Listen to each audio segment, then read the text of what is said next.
गर्दनी बाग में बैठे हुए हैं वहां पे और लगातार मांग कर रहे हैं।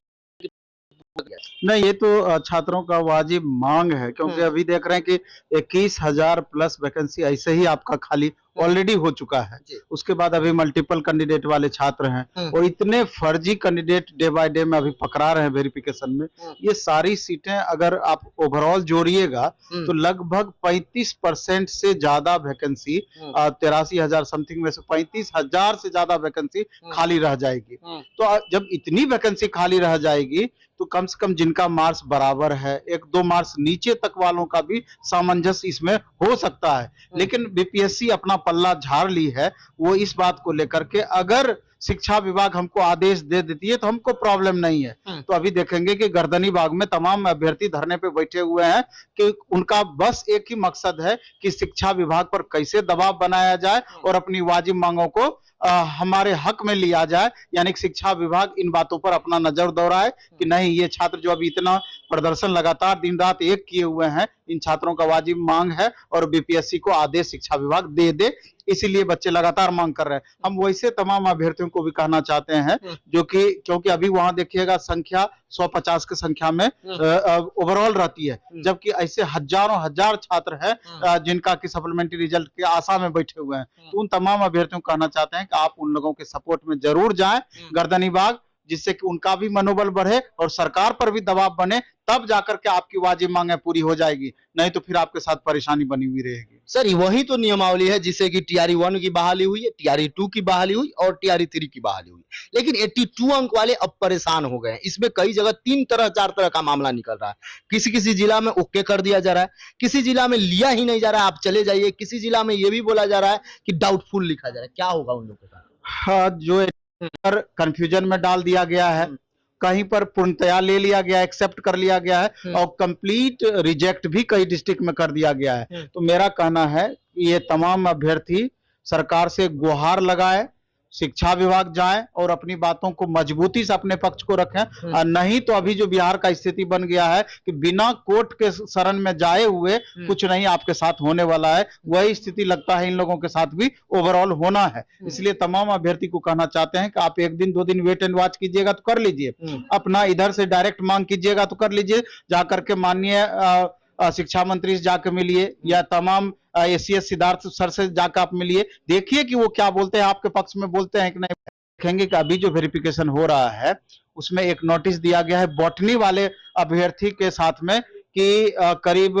6 सब्जेक्ट में, जो कि गेस्ट टीचर की बातें हैं, जिनका रिजल्ट अभी रोका गया है कि हम भी मुख्य धारा में आ जाए। तो मेरा कहना है कि जहां भी इस तरह की जांच पड़ताल हो जा रही है, खाली आप खाना पूर्ति ना करें। क्या ये अंतिम जांच है? इसके बाद जांच नहीं अंतिम जांच बिल्कुल नहीं है। अभी तो जो आपने अपलोड किया है सिर्फ और सिर्फ वही डॉक्यूमेंट्स देखे जा रहे हैं, बाद में जाकर के इसका फाइनल वेरिफिकेशन होगा। लेकिन बाद में जब भी फाइनल वेरिफिकेशन होता है तो कोई गारंटी नहीं है कि वहां गलत नहीं होगा, क्योंकि बाद में बहुत मैनेज भी हो जाता है। आप बहुत हद तक देखे होंगे, बहुत जिलों में बहुत हद तक मैनेज भी हो जाता है। ये गलत प्रोसेस है। पहली बार में ही फाइनल वेरिफिकेशन कर लेना चाहिए था, क्योंकि बहुत बच्चों के साथ यहाँ पर उचित न्याय इसलिए भी नहीं हो पा रहा है। आप बाद में चल करके फाइनल वेरिफिकेशन करेंगे, तब तक में जाकर के बाद में जो बच्चे पकड़ाएंगे, वो जो सीट खाली होगा, अभी वेरिफिकेशन चल रहा है, तो वो सीट अगली वैकेंसी में जाकर आप ऐड करते हैं, जबकि उस पर भी अधिकार इन्हीं छात्रों का होना चाहिए। अगर पहले ही आप वेरिफिकेशन कर लेते तो अगली बार से ये बच्चे बहुत ऐसे थे, और अगर दंड उस तरह का दंड देने का प्रावधान करते, अगली बार वो हिम्मत नहीं करते, और जो वाजिब में हकदार बच्चे हैं उनका सीट मारा नहीं जाता। तो मुद्दे बहुत सारे हैं, लेकिन सरकार की अभी भी आंखें इस पर नहीं खुली हुई है पूरी तरीके से, और गलत जहां होना है वहां हो ही रहा है, वो रुक नहीं पा रहा है। सर अभी जो डॉक्यूमेंट वेरिफिकेशन हो रहा है, कई सारे अभ्यर्थी कह रहे हैं, ये मेरा नहीं अभ्यर्थी का कहना, ना देखा जा रहा है जाति कैसा है, आवासीय कैसा है, ना कुछ नहीं देखा जा रहा है, और नहीं सब्जेक्ट कॉम्बिनेशन वगैरह मिलान किया जा रहा है, कुछ नहीं, धरले से बस देखा गया बीपीएससी ओके कर दिया। तो उनके पक्ष में तो ये मजबूत हो जाता है कि वहां ओके हुआ, अब आप कैसे? नहीं, अभी सिर्फ और सिर्फ खाना पूर्ति ही हो रहा है। हम क्या बताएं कि जो डॉक्यूमेंट्स आपने अपलोड किया है उस पर वाटर मार्क आ गया, अब सिर्फ उसी का ओरिजिनल आपका चेक हो रहा है। आप गलत डॉक्यूमेंट जमा कर दिए हैं, गलत उसमें मार्क्स भर करके जमा कर दिए हैं, गलत कॉम्बिनेशन भर दिए हैं, कहीं पर भी उस तरह का चेक नहीं हो रहा है। जबकि मेरे नजर में भी बहुत सारे ऐसे अभ्यर्थी हैं जिनका कि मैथ कॉम्बिनेशन बनता है, लेकिन वो साइंस कॉम्बिनेशन से पास कर गए हैं और उनका ओके हो गया है। तो आखिर उनका आगे क्या होगा ये भी कहना मुश्किल है। तो कहीं ना कहीं अगर इस तरह की बातें हो रही है तो बहुत सारे छात्रों के साथ अन्याय भी निश्चित रूप से हो रहा है यहाँ पर। 82 अंक वाले उम्मीद करें कि दोनों बहाली हुआ है तो उनके साथ भी न्याय मिल जाएगा। मेरे ख्याल से तो उम्मीद कर सकते हैं, लेकिन अंततः इनको कोर्ट के शरण में जाना ही पड़ेगा और कोर्ट ही इनको उचित न्याय देगी। कई सारे अभ्यर्थी कॉल कर रहे थे 82 अंक वाले, जिनका टीआरई 1 में हुआ था कई जिला में निकाल दिया गया, टीआरई 2 में हुआ था कई जिला में निकाल दिया, वो लोग अभी भी कोर्ट में है, मामला लंबित है। तो कोर्ट से विद्यार्थी डर रहे हैं सर। कई जिले में निकाल जरूर दिया गया है, लेकिन कई जिले में नहीं भी निकाला गया है और कई जिले में रिक्वेस्ट करने पर दोबारा से लोग को कंटिन्यू भी कर दिया गया है। तो ऐसी दोहरी नीति क्यों सरकार की कि आपके एक ही राज्य में इतने तरह के बच्चे अभी 82 वाले मार्क्स वाले सफर कर रहे हैं। तो आप इसमें एक पारदर्शिता लाइए। आप अदर स्टेट का भी देख सकते हैं जहां वहां 82 एक्सेप्ट कर रही है, बच्चों पर 82 में पास लिख दिया जा रहा है, तब उसको आप कैसे रिजेक्ट। तो आपको यूपी का निवासी होना चाहिए, लेकिन डीएलएड सबका यूपी से रह रहा है और आवासीय बिहार का बन जा रहा है, ये कैसे संभव है सर? जब ये सरकार का लूप होल है।